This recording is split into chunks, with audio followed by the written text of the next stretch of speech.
오늘 말씀의 제목은 지극히 작은 자에게 한 사랑입니다.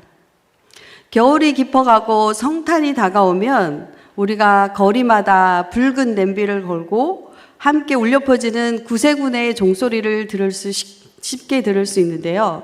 이 구세군의 그 냄비는 1891년 미국 샌프란시스코에서 시작되었는데요.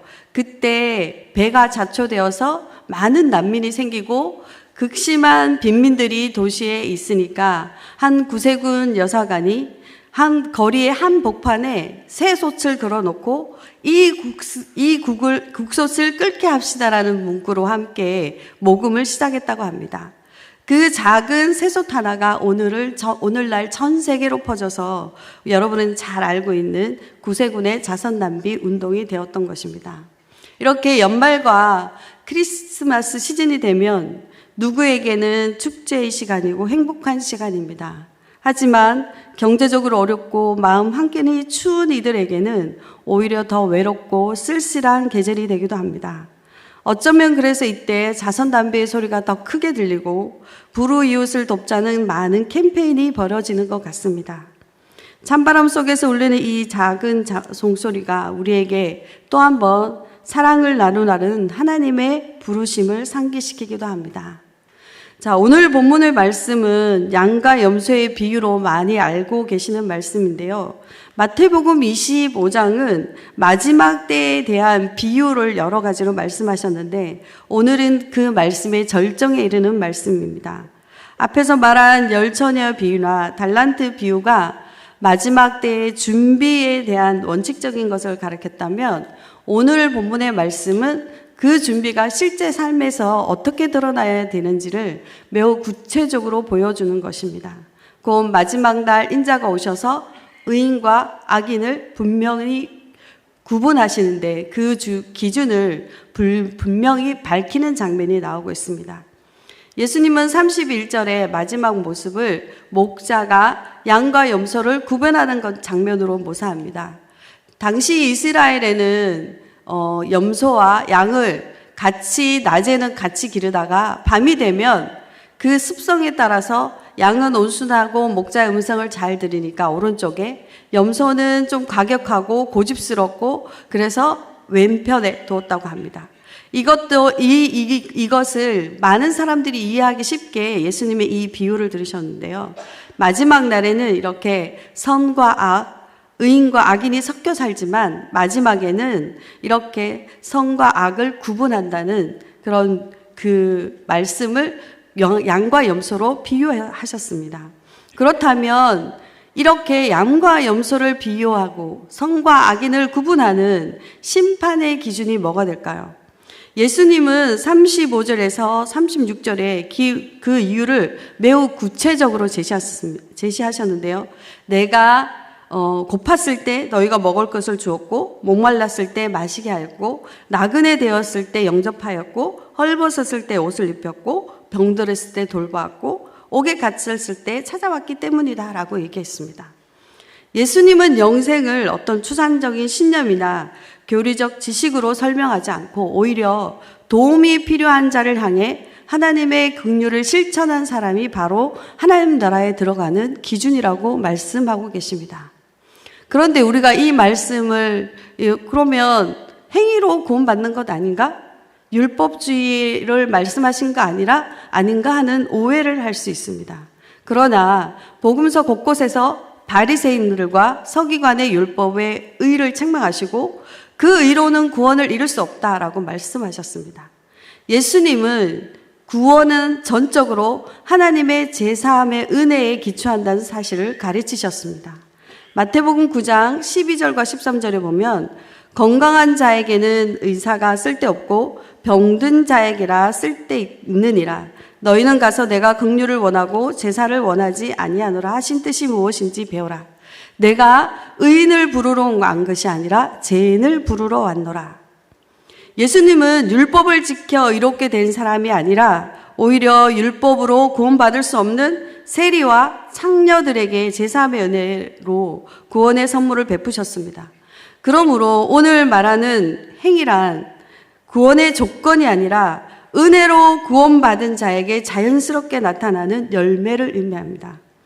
은혜가 있는 곳에 반드시 긍휼이 있고 구원받은 자의 삶에는 반드시 사랑의 실천이 있다는 거죠. 바로 이것이 인자가 오실 때 구원의 구분하는, 양과 염소로 구분하는 구분적 기준이 되는 것입니다. 이렇게 율법과 대조되는 사랑의 실천에 대한 비유의 말씀으로 우리가 잘 알고 있는 선한 사마리아의 사람의 비유를 볼 수 있습니다. 율법을 잘 지킨 사람과 긍휼을 실천한 사람. 예수님께서 말씀하신 선한 사마리아의 그 비유는 율법과 긍휼이 어떤 차이를 가지고 있는지를 선명하게 보여줍니다. 어떤 사람이 강도를 만나 길가에 쓰러졌습니다. 가진 것을 빼앗기고 옷도 벗기고 피투성이가 되어 거의 죽은 상태가 되었습니다. 그에게 가장 필요한 것은 누군가의 도움, 누군가가 발걸음을 멈춰주는 것이었습니다. 가장 그 길을 먼저 내려온 것은 제사장이었습니다. 그는 누구보다 율법을 잘 알고 성전에서 하나님을 섬기는 일을 맡은 사람이었습니다. 그러나 그는 멀리서 쓰러진 사람을 보았음에 측은히 여기지 않았습니다. 대신 이렇게 생각했습니다. 죽은 사람이라도 내가 죽은 사람을 혹시 만지게 되면 내가 부정하게 되어서 성전에서 일을 할 수 없는데? 이렇게 말하고 결국 그는 율법을 지켜야 한다는 명목으로 고통받는 자를 외면했습니다. 잠시 후 레인이 그 길을 지나갔습니다. 그도 성전의 일을 맡은 사람이었고 율법을 지키는 것이 가장 중요한 가치로 여기는 사람이었습니다. 그 역시 사람을 보았지만 혹시 피해 당한 일이 자신에게 번질까 두려워 길을 바꾸어 지나갔습니다. 두 사람 모두 율법을 핑계로 긍휼을 멈췄던 것입니다. 그러나 마지막 나타난 사마리아인은 유대인들이 멸시하고 종교적으로 인정받지 못한 사람이었습니다. 율법의 규례에 정통한 사람이 아니었습니다. 그러나 그는 쓰러진 사람을 보자 곧장 다가가 상처를 싸매주고 여관에 데려가 밤새 돌보고 다음 날에는 비용을 맡기고 더 들면 돌아올 때 갚겠다고 약속했습니다. 여기서 예수님은 듣는 자에게 결정적인 질문을 던집니다. 누가 이 사람의 이웃이 되었느냐? 율법은 많이 알고 성전을 섬겼던 사람이 아닙니다. 긍휼을 행한 사람이 이웃이었습니다. 마태복음 25장에 마지막 날 인자가 오셔서 양과 염소를 구분하실 때도 이 원리가 그대로 적용됩니다. 하나님이 찾으시는 사람은 율법의 지식을 자랑하는 사람이 아니라 고통받는 자에게 발걸음을 멈추고 손 내밀었던 바로 긍휼의 삶을 실천한 사람입니다. 선한 사마리아인이 보여준 그 긍휼이 바로 예수님께서 내가 헐벗었을 때, 병들었을 때, 감옥에 갇혔을 때 너희가 나에게 한 것이다 라는 삶에 말씀하시는 그 삶의 모습입니다. 그 긍휼이 바로 마지막 날 양의 자리에 선 사람들의 특징이라고 할 수 있습니다. 자, 그러면 양의 자리에 선 사람들은 어떤 사람일까요? 우리가 전폭의 복음 제시를 할 때 먼저 진단 질문을 합니다. 첫째, 오늘이라도 세상을 떠난다면 천국에 들어갈 확신이 있으십니까? 두 번째는 천국문에 달아났을 때 하나님께서 내가 나의 나라에 너를 들여보내줄 이유가 무엇이냐라고 물으신다면 뭐라고 대답하십니까? 이 질문에 대해 많은 사람들은 이런 식으로 생각하고 대답합니다. 내가 무슨 악한 일을 저지른 것도 아니고 누구를 해코지한 것도 없고 살인을 저지르거나 도둑질하거나 사기친 적이 없으니까 천국에 들어갈 수 있지 않겠습니까? 그 말은 곧 내가 정말 나쁜 짓을 한 적이 없으니 괜찮겠지? 혹시 천국에는 못 들어갈지라도 지옥에는 가지 않겠지? 라고 생각하는 것입니다. 그러나 오늘 본문에서는 흔히 생기는 오해가 또 내가 긍휼을 베풀지 않았기 때문에 천국에 가지 못하는 것인가? 라는 오해가 생깁니다. 그냥 성경을 휙 읽고 지나가면 내가 긍휼을 베풀지 않으면 천국에 들어가지 못하는 것인가? 하고 오해할 수 있는 본문입니다. 그러나 34절에 이렇게 말하고 있습니다. 그때 임금이 그 오른편에 있는 자들에게 이르시되 내 아버지께 복을 받은 자들이여 나와 창세로부터 너희를 위하여 예비된 나라를 상속받으라. 여기 우리에게 상속이라는 표현을 썼습니다. 그러니까 오른편에 있는 양들은 그들을 위해 예비된 나라, 즉 천국을 받는 것은 자기들이 선을 행하고 사랑을 베풀어서 그에 대한 상을 받는 것이 아니라 자녀가 아버지로서 유산을 상속한다는 개념입니다. 그러면 선행은 결코 구원받는 조건이 될 수 없는 것이죠. 왜 오늘 본문에 나오는 임금, 예수님은 사랑을 베푸느냐 안 베푸느냐에 따라서 영생과 영벌을 결정하시는 것입니까? 선을 행하고 자비를 베푸는 것은 하나님 나라에 들어가는 조건이 아니라 오히려 하나님 나라의 백성이라는 증거입니다. 사회적 약자들을 돌봄으로써 영생에 들어가는 것이 아니라 이미 하나님의 은혜로 예수님을 믿고 영생을 얻은 사람이기 때문에 그렇게 사랑을 베풀고 선을 행하며 살아가게 되어 있다는 것입니다. 선을 행함은 하나님 나라에 들어가는 선을 행함으로 하나님 나라에 들어가는 것이 아니라 하나님 나라에 속한 사람이기 때문에 진짜 선을 행하고 사랑을 베푼다는 것입니다. 이 선은 윤리적, 도덕적 선이 아니라 불쌍한 사람을 조금 도와주는 정도가 아니라 하나님 보시기에 선을 말합니다.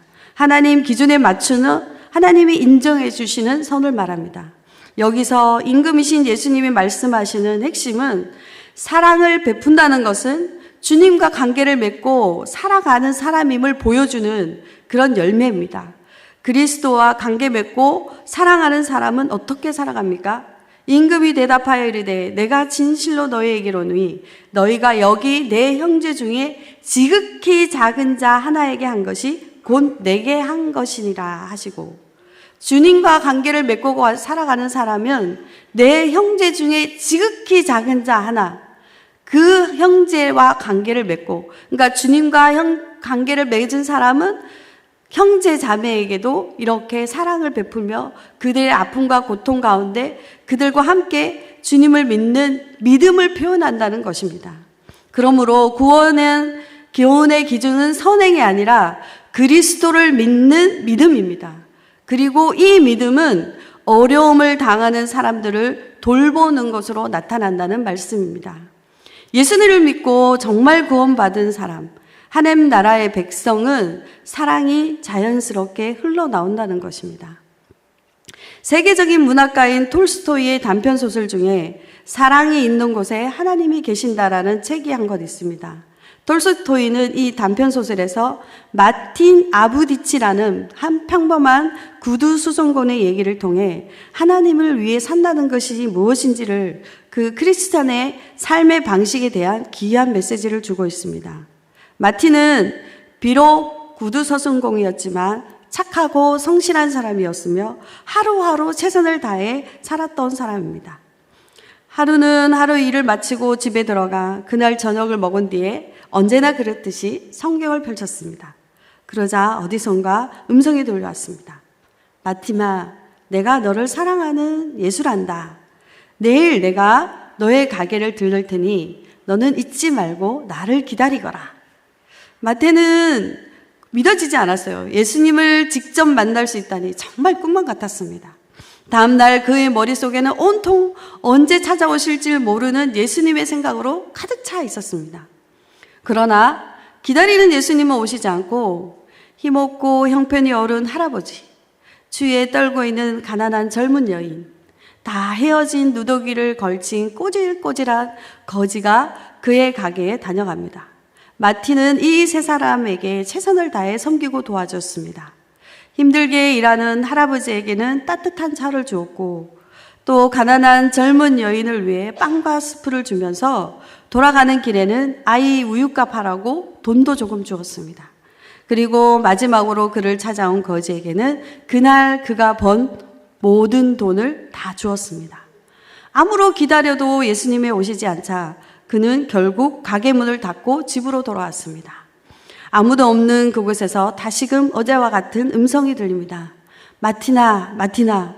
자신을 부르는 그 음성이 들리면서 마틴의 방 안에는 아침에 차를 대접했던 스테반 할아버지의 모습이 나타났다가 사라지고 잠시 후에는 아침에 추위 속에서 찾아왔던 아기 어분 여인과 적선을 베풀었던 거지도 나타났다가 사라졌습니다.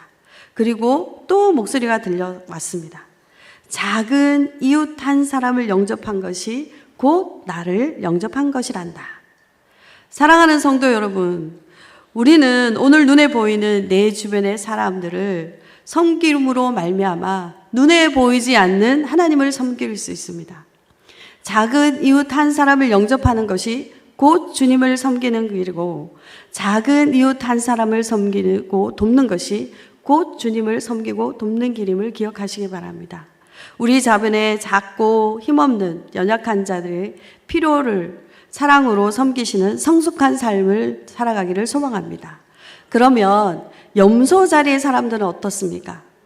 염소에 선 사람들은 곧 왼편에 있는 자들이 영원한 벌을 받게 된 이유는 어떤 악하고 끔찍한 범죄를 저질렀기 때문이 아닙니다. 그들이 살인이나 도둑질이나 간음하거나 사기를 쳤기 때문이 아닙니다. 단지 선을 행하지 않고 사랑을 베풀지 않았기 때문이라고 예수님은 말씀하십니다. 즉, 그들의 죄는 할 것을 한 것이 아니라 해야 할 것을 하지 않은 것이 죄였습니다. 이것은 달란트 비유와도 같습니다. 한 달란트 받았던 종이 악하고 게으르다고 꾸중을 들은 것은 그가 악을 행한 것이 아니라 주인이 맡긴 것을 일을 하지 않았기 때문입니다. 마땅히 선을 행하지 않는 죄, 이것이 주님의 책망인 것입니다. 어떤 이들은 이렇게 생각할 것입니다. 단지 사랑을 베풀지 않았기 때문에 영벌이라니 너무 심한 것이 아닙니까? 그래서 성경에는 왼편에 있는 자들이 이렇게 이의를 제기합니다. 주여, 우리가 어느 때에 주께서 줄이신 것과 목마르신 것이나 나그네 되신 것이나 헐벗으신 것이나 병든 것이나 옥에 갇힌 것을 보고 공양하지 않았나이까? 그들이 말한 것이 어쩌면 그럴듯해 보입니다. 언제 예수님이 굶주렸고 헐벗었고 감옥에 갇히셨습니까? 그런 예수님을 돌보지 않았다고 책망하는 것이 과연 옳은 것인가 하는 의문이 생깁니다. 그런데 주님이 강조하시는 사랑은 바로 이것입니다. 이 지극히 작은 자 하나에게 하지 아니한 것이 곧 내게 하지 아니한 것이다. 왼편의 선자들이 벌을 받은 것은 몰라서가 아니고 알고도 사랑을 선택하지 않은 죄, 사랑을 거부한 죄 때문입니다. 여기서 우리는 자연스럽게 예수님이 들려주신 또 하나의 이야기가 떠오릅니다. 바로 부자와 나사로 이야기입니다. 한 부자가 날마다 호화스럽게 잔치를 벌이고 잘 먹고 잘 살았습니다. 그의 집 대문 앞에는 나사로라는 거지가 헌데투성이 몸에 떨어진 음식 또한 그 주인의 상에서 떨어진 음식 부서기라도 먹을까 하고 앉아 있었습니다. 그런데 성경은 부자가 나사로를 때리거나 빼앗거나 악하게 굴거나 하고 말하지 않습니다. 그냥 그는 무관심했습니다. 그저 자기 삶을 즐기기에 바빴고 나사로를 보지 않았고 관심이 없었던 것이죠. 그리고 그 두 사람이 모두 죽었을 때 나사로는 아브라함의 품에 안겼고 부자는 고통 중에 있었습니다. 그때가 부자가 울부짖으며 아버지 아브라함이여, 나사로를 보내 내 혀를 서늘하게 하소서. 그러나 아브라함은 말합니다. 얘야, 너는 생전에 좋은 것을 받았고 나사로는 고난을 받았으니 이제 그가 위로를 받고 너는 고통을 받는 것이 마땅하다. 여러분, 여기서도 부자가 심판을 받은 이유가 그가 악한 짓을 했기 때문이 아닙니다. 사랑을 하지 않은 죄, 해야 할 선을 베풀지 않았기 때문입니다.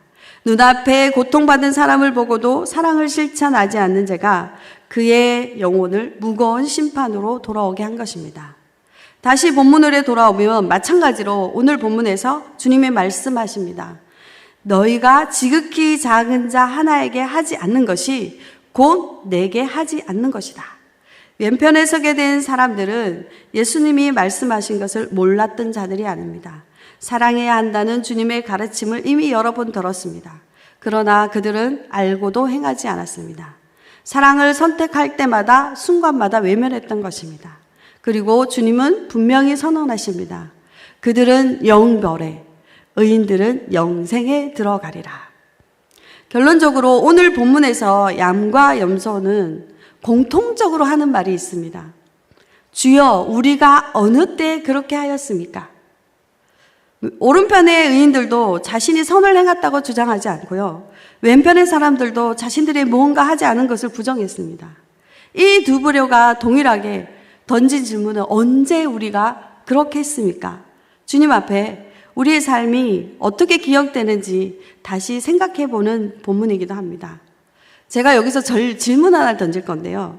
여러분 혹시 이웃 사랑을 실천해 보셨습니까? 헐벗은 자에게, 가난한 자에게 우리가 사랑을 실천하고 나면 기분이 어떻던가요? 기분이 나쁘던가요? 기분이 좋죠. 우리 권사님 기분 되게 좋다고 하셨습니다. 기분 좋으시고 뭔가 뿌듯한 것 같기도 하고 내가 뭔가 한 것 같죠. 내가 뭔가 이렇게 하나님 기쁘신 일을 한 것 같고 선한 일을 한 것 같잖아요. 그러면 왜 기쁠까요? 이렇게 이웃에게 사랑을 행했을 때 우리는 왜 기쁠까요? 그것은 우리가 그 사랑을 가끔 하기 때문입니다. 그것이 특별한 이벤트가 되었기 때문입니다. 그러나 오늘 본문의 의인들은 달랐습니다. 그들은 언제 그렇게 했는지 몰랐습니다.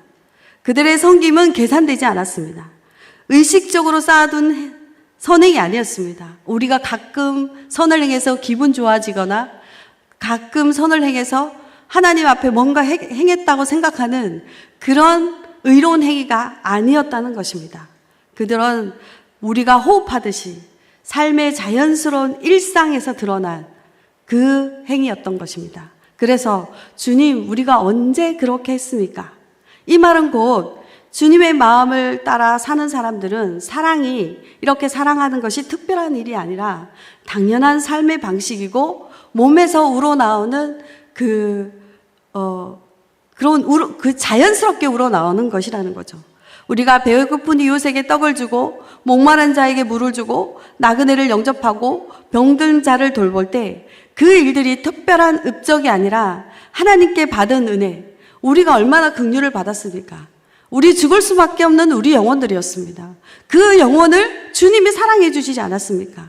그렇기 때문에 그저 받은 은혜를 그저 나눠주는 그 자연스러운 이것이 우리의 사랑의 실천의 방법이어야 됩니다.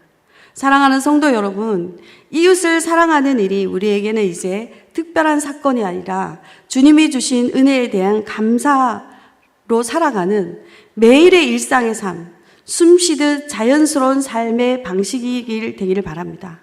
그럴 때 마지막 날 우리가 주님 앞에 서게 될 때 주님은 우리의 작은 사랑을 기억하실 때 말씀하실 것입니다. 내 아버지께 복 받은 자들이여 창세로부터 너희를 위하여 예비된 나라를 상속받으라. 양의 자리에서 주님의 얼굴을 기쁨으로 대하는 저와 여러분이 되시기를 소망합니다. 함께 우리 찬양 드리시겠습니다. 주 사랑이 나를 숨쉬게 해.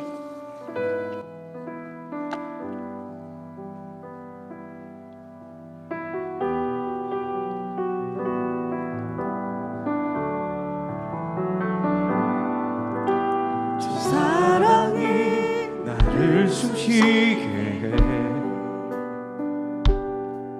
세상 그 어떤 어려움 속에도 은혜로 나를 돌보시며 세상 끝날까지 지켜주시네. 주 사랑이 나를 이끄시네. 내가 갈 수 없는 그곳으로 주의 사랑 나를 붙드시며